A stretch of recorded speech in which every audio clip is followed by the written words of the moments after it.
안녕하세요. 세월의 지혜와 삶의 깊이를 이야기하는 시간입니다. 우리는 흔히 100세 시대를 이야기합니다. 길어진 수명만큼 우리 삶의 마지막 장을 어떻게 준비하고 계신가요? 특히 격동의 시대를 온몸으로 부딪히며 오늘날의 대한민국을 일궈낸 우리 부모님 세대, 그분들에게 노후란 어떤 의미일까요?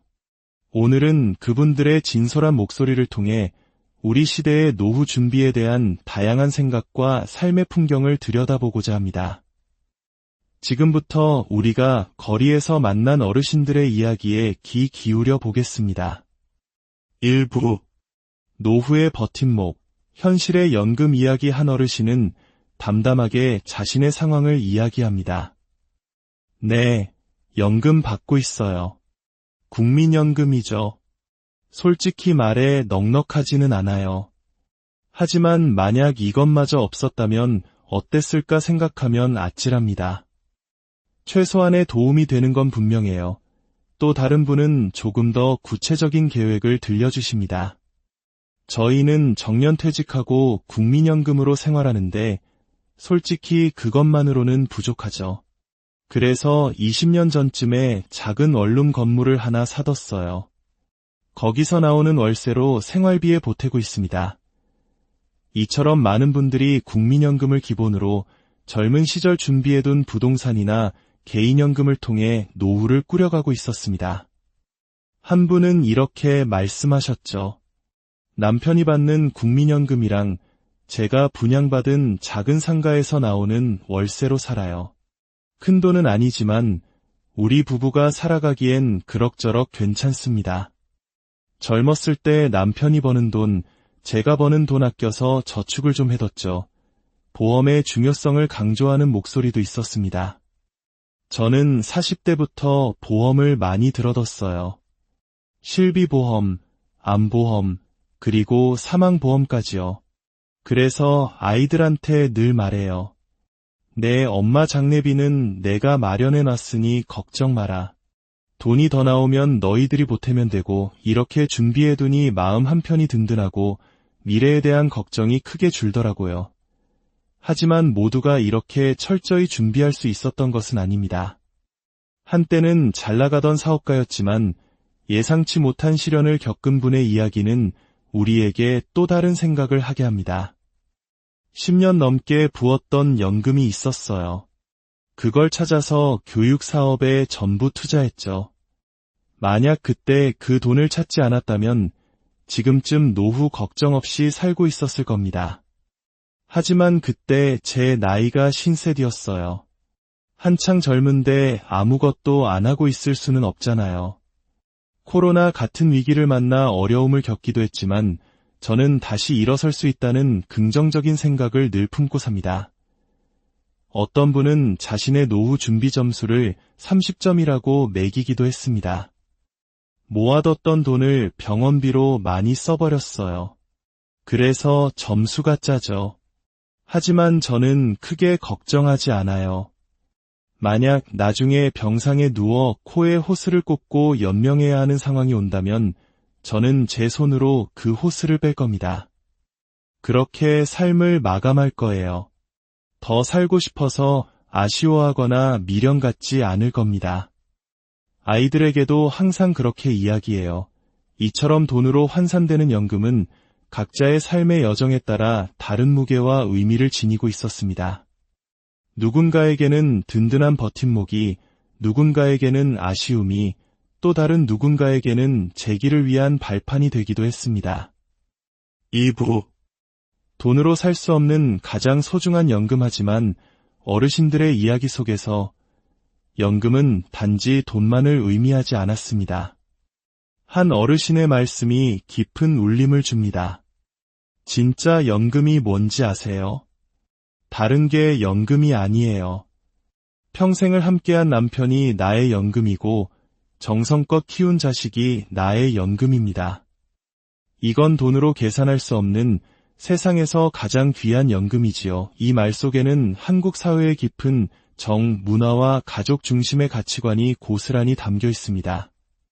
자식들을 위해 헌신했던 세월, 그 자체를 가장 큰 자산으로 여기는 부모님의 마음입니다. 우리 세대는 그랬잖아요. 내 노후보다는 그저 아이들 잘 키우고 결혼할 때 조금이라도 더 보태주는 게 최선이라고 생각했죠. 내 자신에 대해서는 별로 생각해 본 적이 없어요. 지금은 아들하고 같이 살아요. 제가 받는 국민연금도 조금 있고 아들이 매달 용돈을 줘요. 그 돈을 제가 다 쓸 이유가 없으니까 모아뒀다가 딸네 손주, 아들네 손주들 대학 입학할 때 입학금도 보태주고 그럽니다. 내가 그 돈 쥐고 있어봐야 뭐 하겠어요. 어차피 내가 눈 감으면 다 아이들한테 갈 텐데요. 자식에게 받은 용돈을 다시 손주들에게 내어주는 모습에서 우리는 내리사랑이라는 아름다운 전통을 엿볼 수 있습니다. 자식들 또한 부모님을 든든한 연금처럼 여기며 살아갑니다. 이렇듯 가족이라는 울타리는 때로는 경제적인 안정보다 더 큰 심리적 안정감을 주는 우리 삶의 가장 강력한 연금일지도 모릅니다. 3부. 지나온 길을 돌아보며 후회와 지혜 삶의 황혼역에서 지난 세월을 돌아볼 때 어떤 생각들이 스쳐갈까요? 많은 분들이 그때 조금 더 현명했더라면 하는 아쉬움을 내비쳤습니다. 지금 와서 생각해보면 그래요. 이 궁리, 저 궁리 해가면서 좀 더 넓게 보고 살았으면 좋았을 텐데 저는 그저 앞만 보고 살았던 것 같아요. 조금 더 적극적으로 나서서 내 삶을 개척해볼 걸 하는 후회가 들지만 뭐 이미 지나간 세월인거려 한강의 기적을 이끌었던 우리 부모님 세대에게 자신의 삶을 돌아볼 여유는 어쩌면 사치였을지도 모릅니다. 오직 가족과 국가의 발전을 위해 쉼없이 달려왔던 그들의 뒷모습에서 우리는 숭고함과 함께 짙은 애잔함을 느낍니다. 하지만 그 세월 속에서 그들은 돈보다 더 중요한 삶의 지혜를 얻었습니다. 돈이 필요 없다는 것도 거짓말이고 돈이 전부라는 것도 거짓말이에요. 행복이나 불행은 전부 마음먹기에 달린 것 아니겠어요? 저 어릴 때 딸만 5인 집에서 자랐는데 살림이 넉넉하지는 않았어요. 하지만 단 한 번도 불행하다고 생각한 적은 없어요. 작은 것을 나눠 먹어도 행복했고 모든 게 맛있었죠. 물질적인 풍요가 행복의 전부는 아니라는 걸 우리는 몸으로 배우며 자랐어요. 4부. 담담하게 마주하는 삶의 마지막 장. 이제 어르신들의 대화 주제는 자연스럽게 어떻게 늙어갈 것인가, 그리고 어떻게 삶을 마무리할 것인가로 이어집니다. 과거와는 사뭇 달라진 풍경이 펼쳐집니다. 친구들끼리 모이면 다 그런 얘기해요. 앞으로 어떻게 살 건가? 요즘은 자식하고 같이 안 산다는 사람들이 대부분이에요. 왜 자식한테 신세 지고 사냐는 거죠. 저도 아이들과 구체적인 이야기는 안 해봤지만 생각이 같아요. 내가 내 몸을 가눌 수 있을 때는 내 집에서 편하게 살다가 아파서 누군가의 손길이 필요해지면 요양원에 가는 게 현명한 것 같아요. 어차피 요양원에 들어가면 집에서 쓰는 식비나 생활비가 안 드니까 그 돈이 그 돈이라고 생각해요. 자식들에게 부담을 주고 싶지는 않아요. 자식에게 짐이 되지 않으려는 마음. 이는 마지막까지 존엄한 개인으로 남고 싶다는 의지의 표현이며 자식을 향한 마지막 배려일 것입니다. 이는 과거의 효 사상과는 또 다른 새로운 시대의 가족 관계를 보여주는 단면이기도 합니다. 오늘 우리는 거리에서 만난 어르신들의 목소리를 통해 노후라는 삶의 한 페이지를 함께 넘겨보았습니다. 국민연금과 부동산, 보험이라는 현실적인 준비부터 가족이라는 값을 매길 수 없는 소중한 연금, 그리고 삶을 관조하는 지혜와 존엄하게 마지막을 맞이하려는 담담한 마음에 이르기까지. 그분들의 이야기는 단순히 돈에 대한 이야기가 아니었습니다. 그것은 바로 한 시대를 치열하게 살아낸 이들의 희로애락이 담긴 삶의 기록이었습니다. 이 이야기는 지금 이 시대를 살아가는 우리 모두에게 질문을 던집니다. 우리는 무엇으로 노후를 준비하고 있는가? 우리의 가장 든든한 연금은 과연 무엇인가? 여러분 각자의 답을 찾아가는 여정에 오늘 들려드린 이야기들이 작은 등불이 되기를 바랍니다. 삶의 지혜가 담긴 이야기, 오늘 순서는 여기까지입니다. 안녕하세요. 세월의 지혜와 삶의 깊이를 이야기하는 시간입니다. 우리는 흔히 100세 시대를 이야기합니다. 길어진 수명만큼 우리 삶의 마지막 장을 어떻게 준비하고 계신가요? 특히 격동의 시대를 온몸으로 부딪히며 오늘날의 대한민국을 일궈낸 우리 부모님 세대, 그분들에게 노후란 어떤 의미일까요? 오늘은 그분들의 진솔한 목소리를 통해 우리 시대의 노후 준비에 대한 다양한 생각과 삶의 풍경을 들여다보고자 합니다. 지금부터 우리가 거리에서 만난 어르신들의 이야기에 귀 기울여 보겠습니다. 1부 노후의 버팀목, 현실의 연금 이야기. 한 어르신은 담담하게 자신의 상황을 이야기합니다. 네, 연금 받고 있어요. 국민연금이죠. 솔직히 말해 넉넉하지는 않아요. 하지만 만약 이것마저 없었다면 어땠을까 생각하면 아찔합니다. 최소한의 도움이 되는 건 분명해요. 또 다른 분은 조금 더 구체적인 계획을 들려주십니다. 저희는 정년퇴직하고 국민연금으로 생활하는데 솔직히 그것만으로는 부족하죠. 그래서 20년 전쯤에 작은 원룸 건물을 하나 사뒀어요. 거기서 나오는 월세로 생활비에 보태고 있습니다. 이처럼 많은 분들이 국민연금을 기본으로 젊은 시절 준비해둔 부동산이나 개인연금을 통해 노후를 꾸려가고 있었습니다. 한 분은 이렇게 말씀하셨죠. 남편이 받는 국민연금이랑 제가 분양받은 작은 상가에서 나오는 월세로 살아요. 큰 돈은 아니지만 우리 부부가 살아가기엔 그럭저럭 괜찮습니다. 젊었을 때 남편이 버는 돈, 제가 버는 돈 아껴서 저축을 좀 해뒀죠. 보험의 중요성을 강조하는 목소리도 있었습니다. 저는 40대부터 보험을 많이 들어뒀어요. 실비보험, 암보험, 그리고 사망보험까지요. 그래서 아이들한테 늘 말해요. 내 엄마 장례비는 내가 마련해놨으니 걱정 마라. 돈이 더 나오면 너희들이 보태면 되고 이렇게 준비해두니 마음 한편이 든든하고 미래에 대한 걱정이 크게 줄더라고요. 하지만 모두가 이렇게 철저히 준비할 수 있었던 것은 아닙니다. 한때는 잘나가던 사업가였지만 예상치 못한 시련을 겪은 분의 이야기는 우리에게 또 다른 생각을 하게 합니다. 10년 넘게 부었던 연금이 있었어요.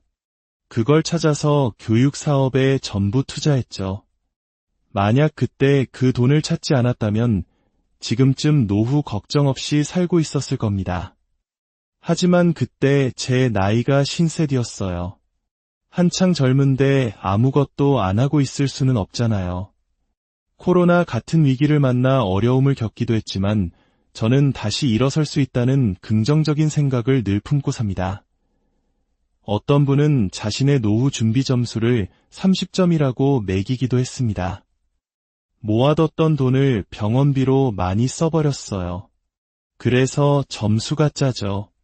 하지만 저는 크게 걱정하지 않아요.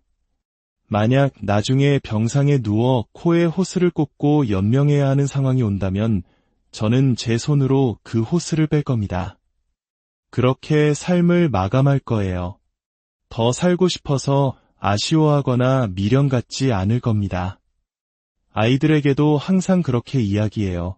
이처럼 돈으로 환산되는 연금은 각자의 삶의 여정에 따라 다른 무게와 의미를 지니고 있었습니다. 누군가에게는 든든한 버팀목이, 누군가에게는 아쉬움이, 또 다른 누군가에게는 재기를 위한 발판이 되기도 했습니다. 2부 돈으로 살 수 없는 가장 소중한 연금하지만 어르신들의 이야기 속에서 연금은 단지 돈만을 의미하지 않았습니다. 한 어르신의 말씀이 깊은 울림을 줍니다. 진짜 연금이 뭔지 아세요? 다른 게 연금이 아니에요. 평생을 함께한 남편이 나의 연금이고 정성껏 키운 자식이 나의 연금입니다. 이건 돈으로 계산할 수 없는 세상에서 가장 귀한 연금이지요. 이 말 속에는 한국 사회의 깊은 정, 문화와 가족 중심의 가치관이 고스란히 담겨 있습니다. 자식들을 위해 헌신했던 세월, 그 자체를 가장 큰 자산으로 여기는 부모님의 마음입니다. 우리 세대는 그랬잖아요. 내 노후보다는 그저 아이들 잘 키우고 결혼할 때 조금이라도 더 보태주는 게 최선이라고 생각했죠. 내 자신에 대해서는 별로 생각해 본 적이 없어요. 지금은 아들하고 같이 살아요. 제가 받는 국민연금도 조금 있고 아들이 매달 용돈을 줘요. 그 돈을 제가 다 쓸 이유가 없으니까 모아뒀다가 딸네 손주, 아들네 손주들 대학 입학할 때 입학금도 보태주고 그럽니다. 내가 그 돈 쥐고 있어봐야 뭐 하겠어요. 어차피 내가 눈 감으면 다 아이들한테 갈 텐데요. 자식에게 받은 용돈을 다시 손주들에게 내어주는 모습에서 우리는 내리사랑이라는 아름다운 전통을 엿볼 수 있습니다. 자식들 또한 부모님을 든든한 연금처럼 여기며 살아갑니다. 이렇듯 가족이라는 울타리는 때로는 경제적인 안정보다 더 큰 심리적 안정감을 주는 우리 삶의 가장 강력한 연금일지도 모릅니다. 3부. 지나온 길을 돌아보며 후회와 지혜 삶의 황혼역에서 지난 세월을 돌아볼 때 어떤 생각들이 스쳐갈까요? 많은 분들이 그때 조금 더 현명했더라면 하는 아쉬움을 내비쳤습니다. 지금 와서 생각해보면 그래요. 이 국리, 저 국리 해가면서 좀 더 넓게 보고 살았으면 좋았을 텐데 저는 그저 앞만 보고 살았던 것 같아요. 조금 더 적극적으로 나서서 내 삶을 개척해볼 걸 하는 후회가 들지만 뭐 이미 지나간 세월인거려. 한강의 기적을 이끌었던 우리 부모님 세대에게 자신의 삶을 돌아볼 여유는 어쩌면 사치였을지도 모릅니다. 오직 가족과 국가의 발전을 위해 쉼없이 달려왔던 그들의 뒷모습에서 우리는 숭고함과 함께 짙은 애잔함을 느낍니다. 하지만 그 세월 속에서 그들은 돈보다 더 중요한 삶의 지혜를 얻었습니다. 돈이 필요 없다는 것도 거짓말이고 돈이 전부라는 것도 거짓말이에요. 행복이나 불행은 전부 마음먹기에 달린 것 아니겠어요? 저 어릴 때 딸만 5인 집에서 자랐는데 살림이 넉넉하지는 않았어요. 하지만 단 한 번도 불행하다고 생각한 적은 없어요. 작은 것을 나눠 먹어도 행복했고 모든 게 맛있었죠. 물질적인 풍요가 행복의 전부는 아니라는 걸 우리는 몸으로 배우며 자랐어요. 4부. 담담하게 마주하는 삶의 마지막 장. 이제 어르신들의 대화 주제는 자연스럽게 어떻게 늙어갈 것인가, 그리고 어떻게 삶을 마무리할 것인가로 이어집니다. 과거와는 사뭇 달라진 풍경이 펼쳐집니다. 친구들끼리 모이면 다 그런 얘기해요. 앞으로 어떻게 살 건가? 요즘은 자식하고 같이 안 산다는 사람들이 대부분이에요. 왜 자식한테 신세 지고 사냐는 거죠. 저도 아이들과 구체적인 이야기는 안 해봤지만 생각이 같아요. 내가 내 몸을 가눌 수 있을 때는 내 집에서 편하게 살다가 아파서 누군가의 손길이 필요해지면 요양원에 가는 게 현명한 것 같아요. 어차피 요양원에 들어가면 집에서 쓰는 식비나 생활비가 안 드니까 그 돈이 그 돈이라고 생각해요. 자식들에게 부담을 주고 싶지는 않아요. 자식에게 짐이 되지 않으려는 마음. 이는 마지막까지 존엄한 개인으로 남고 싶다는 의지의 표현이며 자식을 향한 마지막 배려일 것입니다. 이는 과거의 효 사상과는 또 다른 새로운 시대의 가족 관계를 보여주는 단면이기도 합니다. 오늘 우리는 거리에서 만난 어르신들의 목소리를 통해 노후라는 삶의 한 페이지를 함께 넘겨보았습니다. 국민연금과 부동산, 보험이라는 현실적인 준비부터 가족이라는 값을 매길 수 없는 소중한 연금, 그리고 삶을 관조하는 지혜와 존엄하게 마지막을 맞이하려는 담담한 마음에 이르기까지. 그분들의 이야기는 단순히 돈에 대한 이야기가 아니었습니다. 그것은 바로 한 시대를 치열하게 살아낸 이들의 희로애락이 담긴 삶의 기록이었습니다. 이 이야기는 지금 이 시대를 살아가는 우리 모두에게 질문을 던집니다. 우리는 무엇으로 노후를 준비하고 있는가? 우리의 가장 든든한 연금은 과연 무엇인가? 여러분 각자의 답을 찾아가는 여정에 오늘 들려드린 이야기들이 작은 등불이 되기를 바랍니다. 삶의 지혜가 담긴 이야기, 오늘 순서는 여기까지입니다. 안녕하세요. 세월의 지혜와 삶의 깊이를 이야기하는 시간입니다. 우리는 흔히 100세 시대를 이야기합니다. 길어진 수명만큼 우리 삶의 마지막 장을 어떻게 준비하고 계신가요? 특히 격동의 시대를 온몸으로 부딪히며 오늘날의 대한민국을 일궈낸 우리 부모님 세대, 그분들에게 노후란 어떤 의미일까요?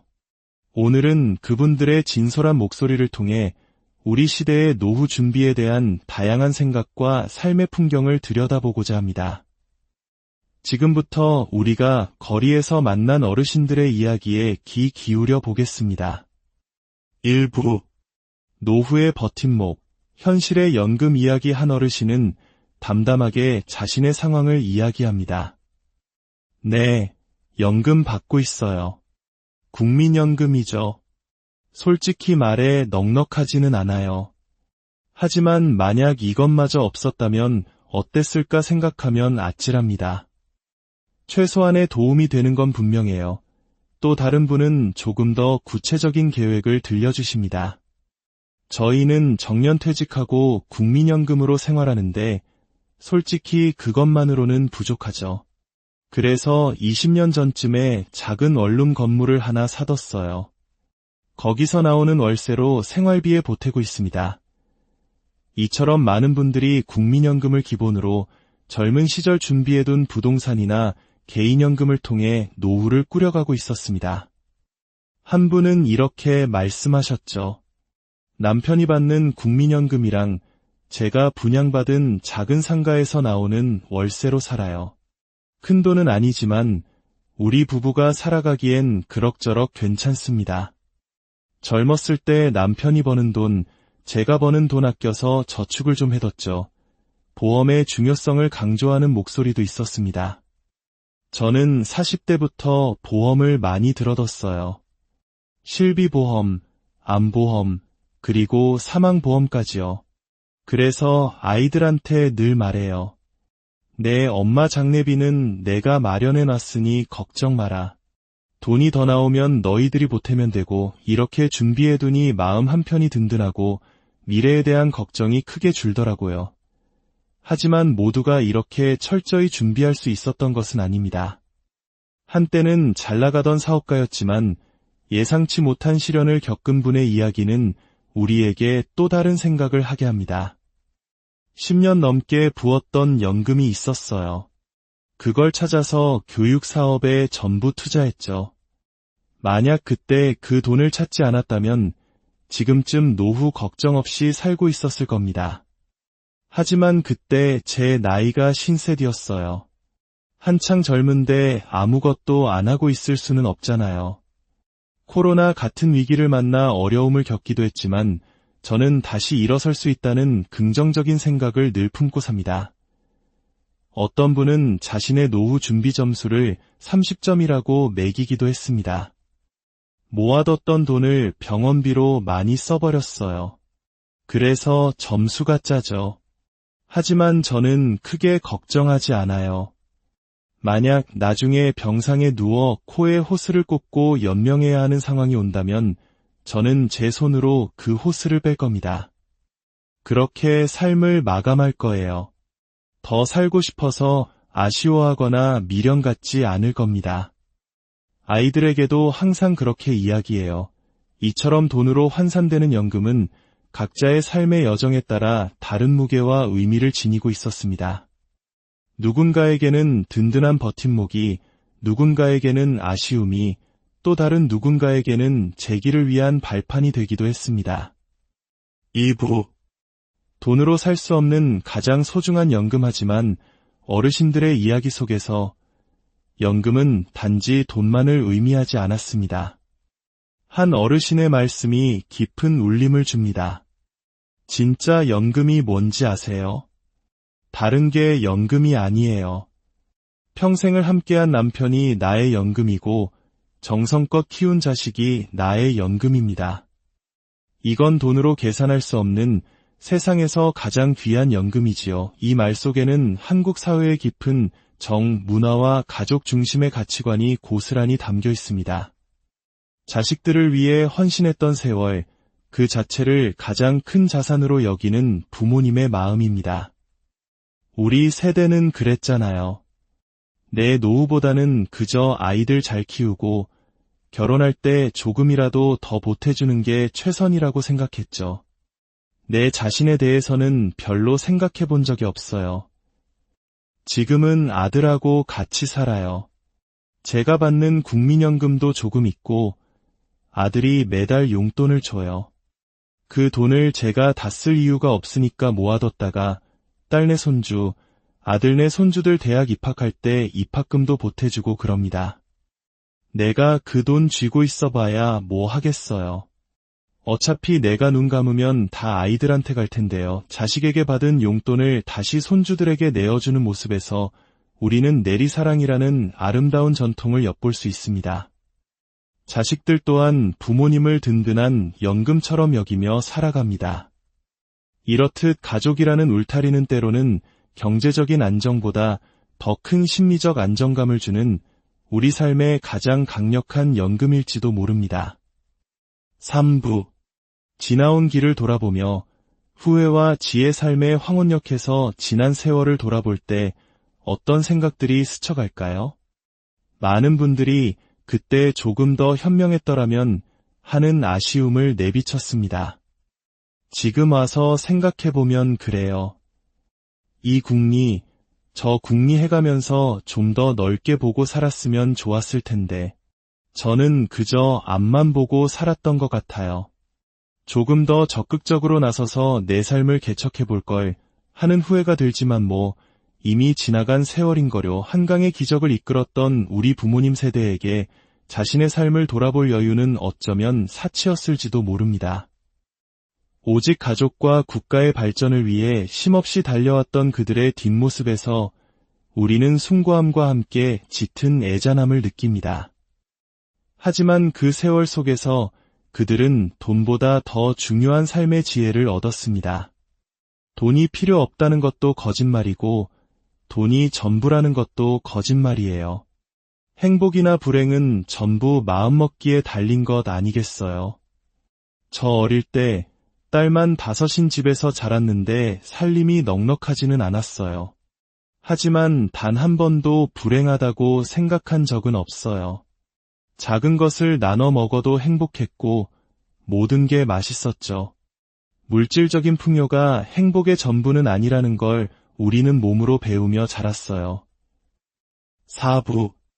담담하게 마주하는 삶의 마지막 장. 이제 어르신들의 대화 주제는 자연스럽게 어떻게 늙어갈 것인가, 그리고 어떻게 삶을 마무리할 것인가로 이어집니다. 과거와는 사뭇 달라진 풍경이 펼쳐집니다. 친구들끼리 모이면 다 그런 얘기해요. 앞으로 어떻게 살 건가? 요즘은 자식하고 같이 안 산다는 사람들이 대부분이에요. 왜 자식한테 신세 지고 사냐는 거죠. 저도 아이들과 구체적인 이야기는 안 해봤지만 생각이 같아요. 내가 내 몸을 가눌 수 있을 때는 내 집에서 편하게 살다가 아파서 누군가의 손길이 필요해지면 요양원에 가는 게 현명한 것 같아요. 어차피 요양원에 들어가면 집에서 쓰는 식비나 생활비가 안 드니까 그 돈이 그 돈이라고 생각해요. 자식들에게 부담을 주고 싶지는 않아요. 자식에게 짐이 되지 않으려는 마음.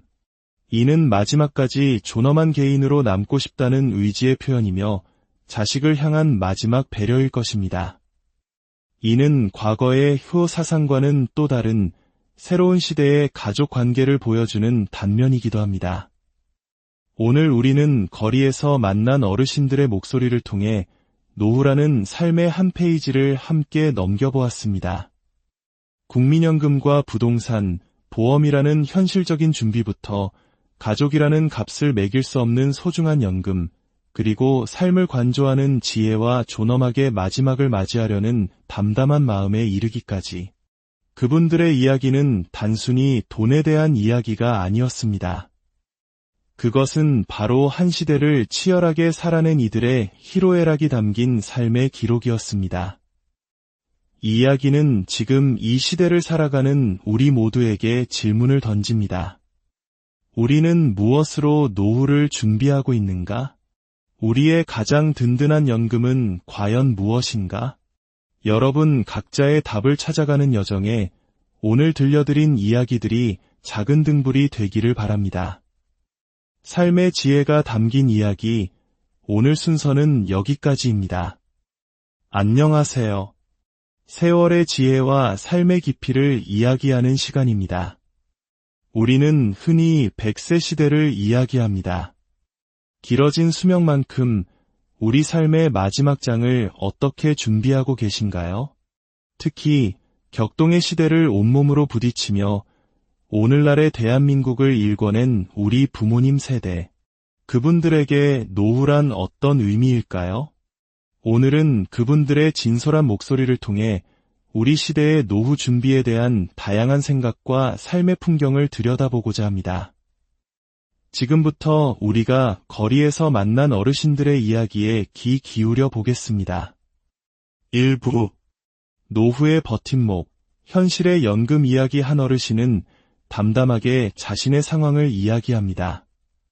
네, 연금 받고 있어요. 국민연금이죠. 솔직히 말해 넉넉하지는 않아요. 하지만 만약 이것마저 없었다면 어땠을까 생각하면 아찔합니다. 최소한의 도움이 되는 건 분명해요. 또 다른 분은 조금 더 구체적인 계획을 들려주십니다. 저희는 정년퇴직하고 국민연금으로 생활하는데 솔직히 그것만으로는 부족하죠. 그래서 20년 전쯤에 작은 원룸 건물을 하나 사뒀어요. 거기서 나오는 월세로 생활비에 보태고 있습니다. 이처럼 많은 분들이 국민연금을 기본으로 젊은 시절 준비해둔 부동산이나 개인연금을 통해 노후를 꾸려가고 있었습니다. 한 분은 이렇게 말씀하셨죠. 남편이 받는 국민연금이랑 제가 분양받은 작은 상가에서 나오는 월세로 살아요. 큰 돈은 아니지만 우리 부부가 살아가기엔 그럭저럭 괜찮습니다. 젊었을 때 남편이 버는 돈, 제가 버는 돈 아껴서 저축을 좀 해뒀죠. 보험의 중요성을 강조하는 목소리도 있었습니다. 저는 40대부터 보험을 많이 들어뒀어요. 실비보험, 암보험, 그리고 사망보험까지요. 그래서 아이들한테 늘 말해요. 내 엄마 장례비는 내가 마련해놨으니 걱정 마라.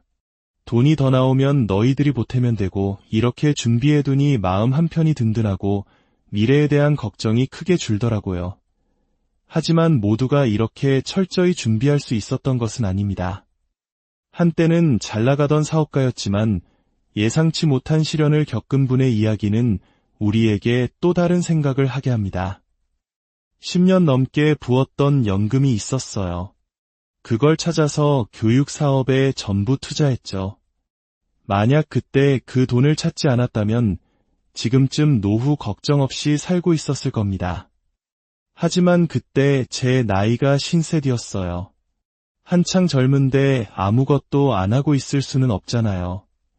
코로나 같은 위기를 만나 어려움을 겪기도 했지만 저는 다시 일어설 수 있다는 긍정적인 생각을 늘 품고 삽니다.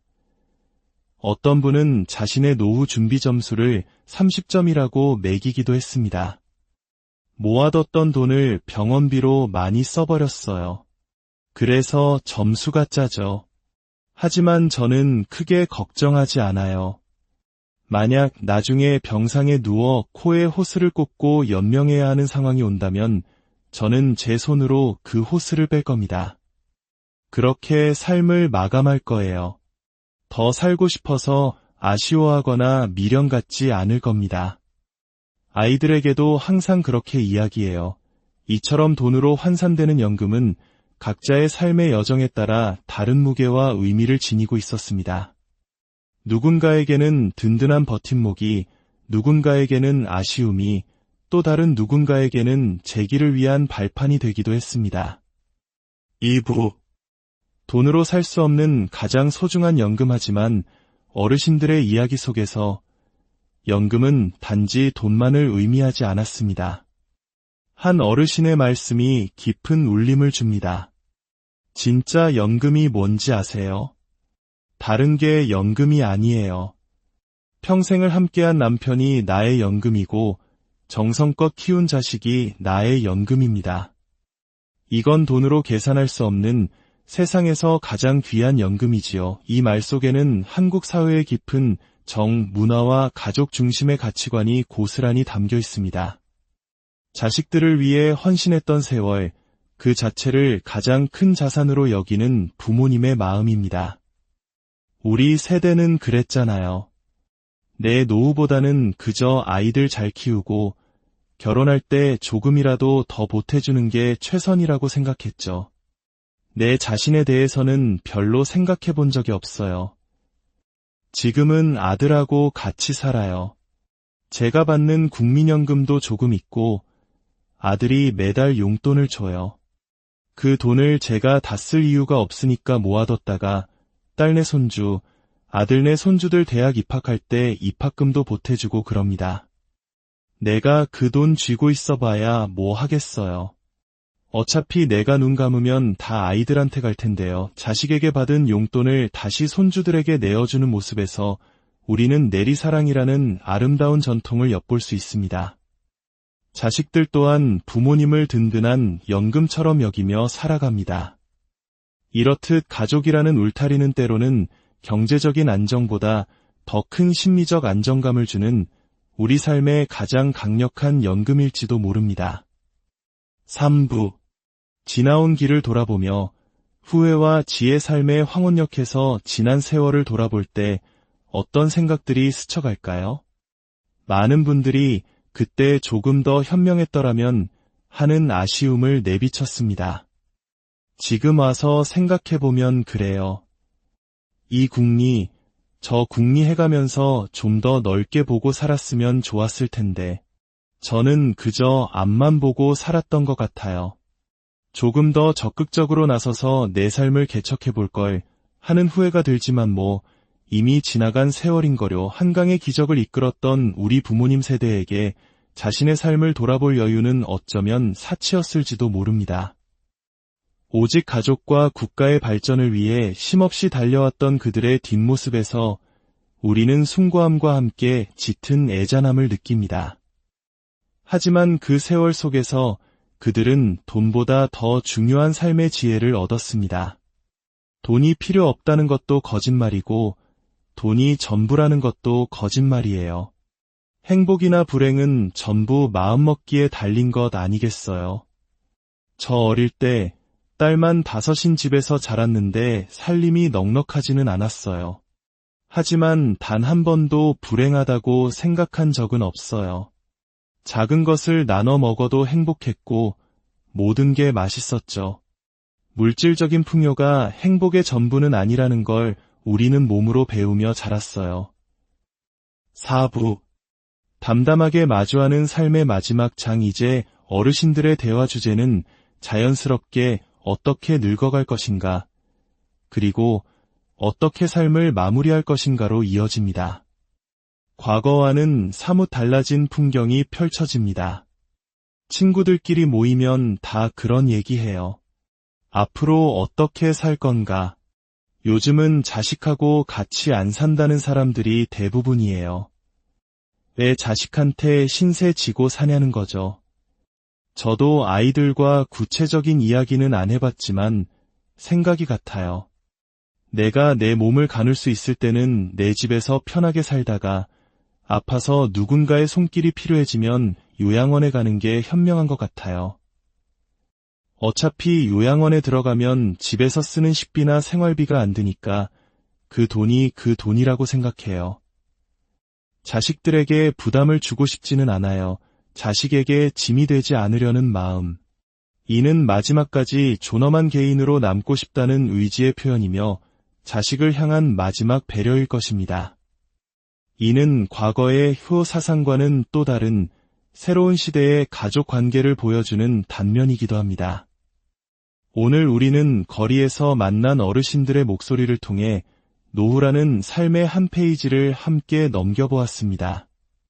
국민연금과 부동산, 보험이라는 현실적인 준비부터 가족이라는 값을 매길 수 없는 소중한 연금, 그리고 삶을 관조하는 지혜와 존엄하게 마지막을 맞이하려는 담담한 마음에 이르기까지. 그분들의 이야기는 단순히 돈에 대한 이야기가 아니었습니다. 그것은 바로 한 시대를 치열하게 살아낸 이들의 희로애락이 담긴 삶의 기록이었습니다. 이 이야기는 지금 이 시대를 살아가는 우리 모두에게 질문을 던집니다. 우리는 무엇으로 노후를 준비하고 있는가? 우리의 가장 든든한 연금은 과연 무엇인가? 여러분 각자의 답을 찾아가는 여정에 오늘 들려드린 이야기들이 작은 등불이 되기를 바랍니다. 삶의 지혜가 담긴 이야기, 오늘 순서는 여기까지입니다. 안녕하세요. 세월의 지혜와 삶의 깊이를 이야기하는 시간입니다. 우리는 흔히 100세 시대를 이야기합니다. 길어진 수명만큼 우리 삶의 마지막 장을 어떻게 준비하고 계신가요? 특히 격동의 시대를 온몸으로 부딪히며 오늘날의 대한민국을 일궈낸 우리 부모님 세대, 그분들에게 노후란 어떤 의미일까요? 오늘은 그분들의 진솔한 목소리를 통해 우리 시대의 노후 준비에 대한 다양한 생각과 삶의 풍경을 들여다보고자 합니다. 지금부터 우리가 거리에서 만난 어르신들의 이야기에 귀 기울여 보겠습니다. 1부 노후의 버팀목, 현실의 연금 이야기. 한 어르신은 담담하게 자신의 상황을 이야기합니다. 네, 연금 받고 있어요. 국민연금이죠. 솔직히 말해 넉넉하지는 않아요.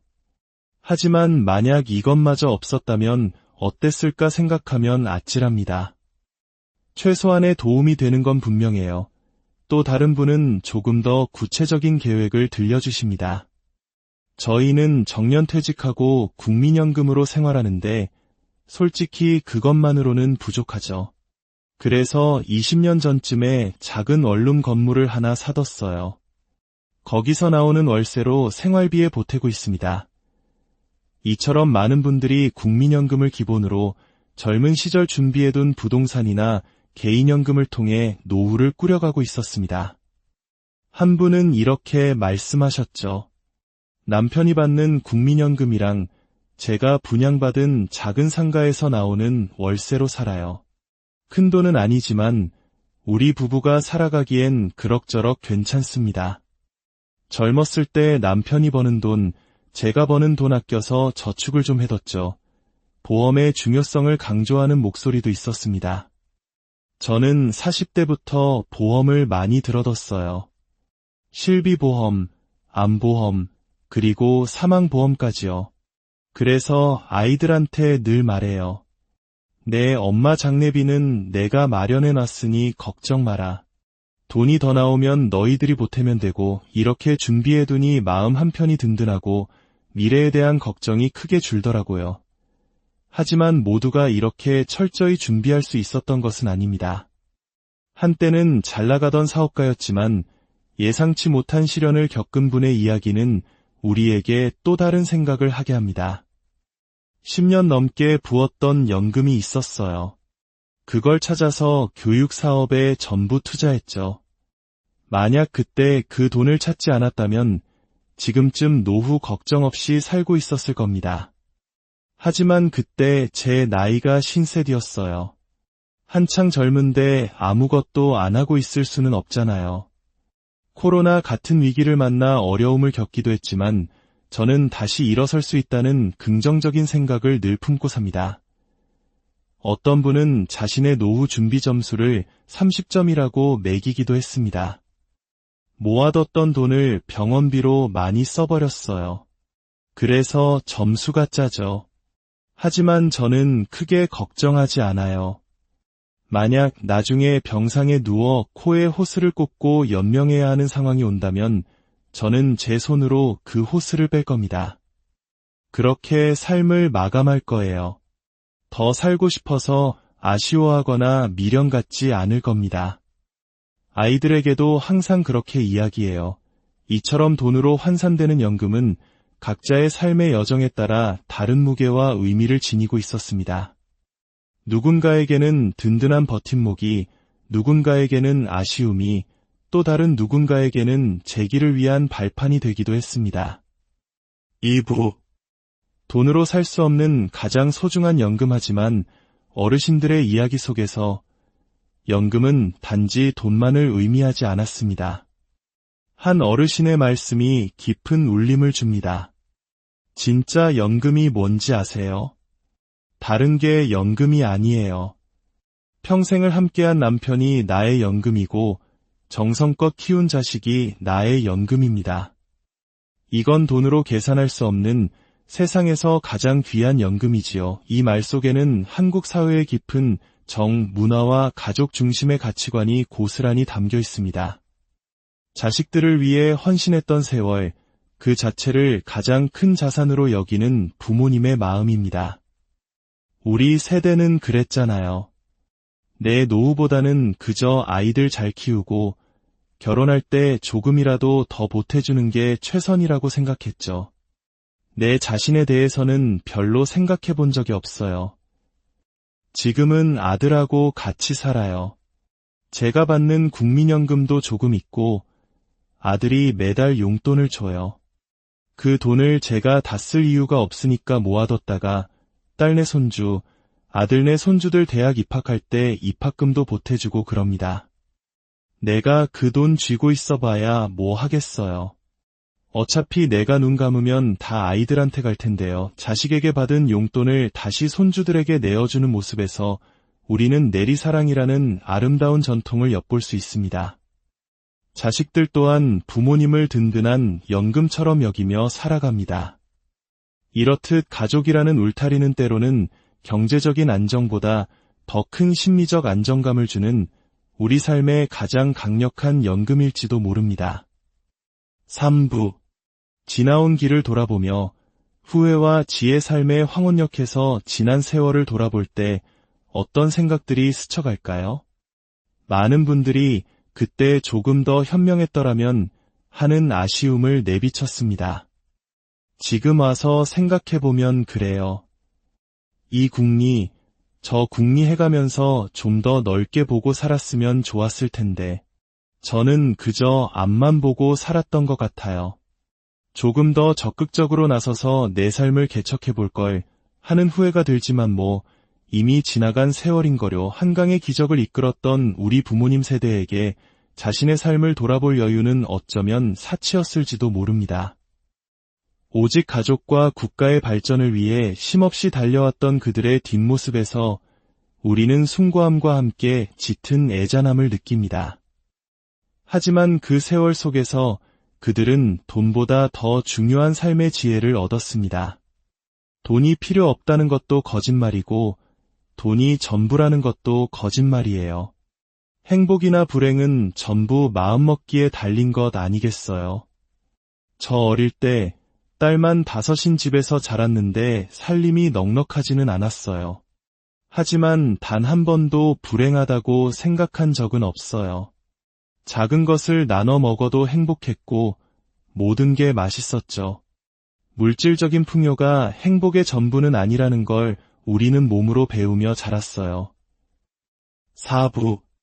담담하게 마주하는 삶의 마지막 장. 이제 어르신들의 대화 주제는 자연스럽게 어떻게 늙어갈 것인가, 그리고 어떻게 삶을 마무리할 것인가로 이어집니다. 과거와는 사뭇 달라진 풍경이 펼쳐집니다. 친구들끼리 모이면 다 그런 얘기해요. 앞으로 어떻게 살 건가? 요즘은 자식하고 같이 안 산다는 사람들이 대부분이에요. 왜 자식한테 신세 지고 사냐는 거죠. 저도 아이들과 구체적인 이야기는 안 해봤지만 생각이 같아요. 내가 내 몸을 가눌 수 있을 때는 내 집에서 편하게 살다가 아파서 누군가의 손길이 필요해지면 요양원에 가는 게 현명한 것 같아요.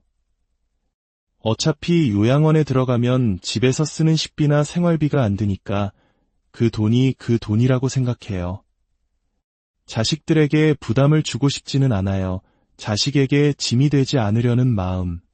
이는 마지막까지 존엄한 개인으로 남고 싶다는 의지의 표현이며 자식을 향한 마지막 배려일 것입니다. 이는 과거의 효 사상과는 또 다른 새로운 시대의 가족 관계를 보여주는 단면이기도 합니다. 오늘 우리는 거리에서 만난 어르신들의 목소리를 통해 노후라는 삶의 한 페이지를 함께 넘겨보았습니다. 국민연금과 부동산, 보험이라는 현실적인 준비부터 가족이라는 값을 매길 수 없는 소중한 연금, 그리고 삶을 관조하는 지혜와 존엄하게 마지막을 맞이하려는 담담한 마음에 이르기까지. 그분들의 이야기는 단순히 돈에 대한 이야기가 아니었습니다. 그것은 바로 한 시대를 치열하게 살아낸 이들의 희로애락이 담긴 삶의 기록이었습니다. 이 이야기는 지금 이 시대를 살아가는 우리 모두에게 질문을 던집니다. 우리는 무엇으로 노후를 준비하고 있는가? 우리의 가장 든든한 연금은 과연 무엇인가? 여러분 각자의 답을 찾아가는 여정에 오늘 들려드린 이야기들이 작은 등불이 되기를 바랍니다. 삶의 지혜가 담긴 이야기, 오늘 순서는 여기까지입니다. 안녕하세요. 세월의 지혜와 삶의 깊이를 이야기하는 시간입니다. 우리는 흔히 100세 시대를 이야기합니다. 길어진 수명만큼 우리 삶의 마지막 장을 어떻게 준비하고 계신가요? 특히 격동의 시대를 온몸으로 부딪히며 오늘날의 대한민국을 일궈낸 우리 부모님 세대, 그분들에게 노후란 어떤 의미일까요? 오늘은 그분들의 진솔한 목소리를 통해 우리 시대의 노후 준비에 대한 다양한 생각과 삶의 풍경을 들여다보고자 합니다. 지금부터 우리가 거리에서 만난 어르신들의 이야기에 귀 기울여 보겠습니다. 1부 노후의 버팀목, 현실의 연금 이야기. 한 어르신은 담담하게 자신의 상황을 이야기합니다. 네, 연금 받고 있어요. 국민연금이죠. 솔직히 말해 넉넉하지는 않아요. 하지만 만약 이것마저 없었다면 어땠을까 생각하면 아찔합니다. 최소한의 도움이 되는 건 분명해요. 또 다른 분은 조금 더 구체적인 계획을 들려주십니다. 저희는 정년퇴직하고 국민연금으로 생활하는데 솔직히 그것만으로는 부족하죠. 그래서 20년 전쯤에 작은 원룸 건물을 하나 사뒀어요. 거기서 나오는 월세로 생활비에 보태고 있습니다. 이처럼 많은 분들이 국민연금을 기본으로 젊은 시절 준비해둔 부동산이나 개인연금을 통해 노후를 꾸려가고 있었습니다. 한 분은 이렇게 말씀하셨죠. 남편이 받는 국민연금이랑 제가 분양받은 작은 상가에서 나오는 월세로 살아요. 큰 돈은 아니지만 우리 부부가 살아가기엔 그럭저럭 괜찮습니다. 젊었을 때 남편이 버는 돈, 제가 버는 돈 아껴서 저축을 좀 해뒀죠. 보험의 중요성을 강조하는 목소리도 있었습니다. 저는 40대부터 보험을 많이 들어뒀어요. 실비보험, 암보험, 그리고 사망보험까지요. 그래서 아이들한테 늘 말해요. 내 엄마 장례비는 내가 마련해놨으니 걱정 마라. 돈이 더 나오면 너희들이 보태면 되고 이렇게 준비해두니 마음 한편이 든든하고 미래에 대한 걱정이 크게 줄더라고요. 하지만 모두가 이렇게 철저히 준비할 수 있었던 것은 아닙니다. 한때는 잘나가던 사업가였지만 예상치 못한 시련을 겪은 분의 이야기는 우리에게 또 다른 생각을 하게 합니다. 10년 넘게 부었던 연금이 있었어요. 그걸 찾아서 교육 사업에 전부 투자했죠. 만약 그때 그 돈을 찾지 않았다면 지금쯤 노후 걱정 없이 살고 있었을 겁니다. 하지만 그때 제 나이가 50이었어요. 한창 젊은데 아무것도 안 하고 있을 수는 없잖아요. 코로나 같은 위기를 만나 어려움을 겪기도 했지만 저는 다시 일어설 수 있다는 긍정적인 생각을 늘 품고 삽니다. 어떤 분은 자신의 노후 준비 점수를 30점이라고 매기기도 했습니다. 모아뒀던 돈을 병원비로 많이 써버렸어요. 그래서 점수가 짜죠. 하지만 저는 크게 걱정하지 않아요. 만약 나중에 병상에 누워 코에 호스를 꽂고 연명해야 하는 상황이 온다면 저는 제 손으로 그 호스를 뺄 겁니다. 그렇게 삶을 마감할 거예요. 더 살고 싶어서 아쉬워하거나 미련 갖지 않을 겁니다. 아이들에게도 항상 그렇게 이야기해요. 이처럼 돈으로 환산되는 연금은 각자의 삶의 여정에 따라 다른 무게와 의미를 지니고 있었습니다. 누군가에게는 든든한 버팀목이, 누군가에게는 아쉬움이, 또 다른 누군가에게는 재기를 위한 발판이 되기도 했습니다. 2부. 돈으로 살 수 없는 가장 소중한 연금하지만 어르신들의 이야기 속에서 연금은 단지 돈만을 의미하지 않았습니다. 한 어르신의 말씀이 깊은 울림을 줍니다. 진짜 연금이 뭔지 아세요? 다른 게 연금이 아니에요. 평생을 함께한 남편이 나의 연금이고 정성껏 키운 자식이 나의 연금입니다. 이건 돈으로 계산할 수 없는 세상에서 가장 귀한 연금이지요. 이 말 속에는 한국 사회의 깊은 정, 문화와 가족 중심의 가치관이 고스란히 담겨 있습니다. 자식들을 위해 헌신했던 세월, 그 자체를 가장 큰 자산으로 여기는 부모님의 마음입니다. 우리 세대는 그랬잖아요. 내 노후보다는 그저 아이들 잘 키우고 결혼할 때 조금이라도 더 보태주는 게 최선이라고 생각했죠. 내 자신에 대해서는 별로 생각해 본 적이 없어요. 지금은 아들하고 같이 살아요. 제가 받는 국민연금도 조금 있고 아들이 매달 용돈을 줘요. 그 돈을 제가 다 쓸 이유가 없으니까 모아뒀다가 딸네 손주, 아들네 손주들 대학 입학할 때 입학금도 보태주고 그럽니다. 내가 그 돈 쥐고 있어봐야 뭐 하겠어요. 어차피 내가 눈 감으면 다 아이들한테 갈 텐데요. 자식에게 받은 용돈을 다시 손주들에게 내어주는 모습에서 우리는 내리사랑이라는 아름다운 전통을 엿볼 수 있습니다. 자식들 또한 부모님을 든든한 연금처럼 여기며 살아갑니다. 이렇듯 가족이라는 울타리는 때로는 경제적인 안정보다 더 큰 심리적 안정감을 주는 우리 삶의 가장 강력한 연금일지도 모릅니다. 3부. 지나온 길을 돌아보며 후회와 지혜 삶의 황혼역에서 지난 세월을 돌아볼 때 어떤 생각들이 스쳐갈까요? 많은 분들이 그때 조금 더 현명했더라면 하는 아쉬움을 내비쳤습니다. 지금 와서 생각해보면 그래요. 이 궁리, 저 궁리 해가면서 좀 더 넓게 보고 살았으면 좋았을 텐데 저는 그저 앞만 보고 살았던 것 같아요. 조금 더 적극적으로 나서서 내 삶을 개척해볼 걸 하는 후회가 들지만 뭐 이미 지나간 세월인거려. 한강의 기적을 이끌었던 우리 부모님 세대에게 자신의 삶을 돌아볼 여유는 어쩌면 사치였을지도 모릅니다. 오직 가족과 국가의 발전을 위해 쉼없이 달려왔던 그들의 뒷모습에서 우리는 숭고함과 함께 짙은 애잔함을 느낍니다. 하지만 그 세월 속에서 그들은 돈보다 더 중요한 삶의 지혜를 얻었습니다. 돈이 필요 없다는 것도 거짓말이고 돈이 전부라는 것도 거짓말이에요. 행복이나 불행은 전부 마음먹기에 달린 것 아니겠어요? 저 어릴 때 딸만 5인 집에서 자랐는데 살림이 넉넉하지는 않았어요. 하지만 단 한 번도 불행하다고 생각한 적은 없어요. 작은 것을 나눠 먹어도 행복했고 모든 게 맛있었죠. 물질적인 풍요가 행복의 전부는 아니라는 걸 우리는 몸으로 배우며 자랐어요. 4부. 담담하게 마주하는 삶의 마지막 장. 이제 어르신들의 대화 주제는 자연스럽게 어떻게 늙어갈 것인가, 그리고 어떻게 삶을 마무리할 것인가로 이어집니다. 과거와는 사뭇 달라진 풍경이 펼쳐집니다. 친구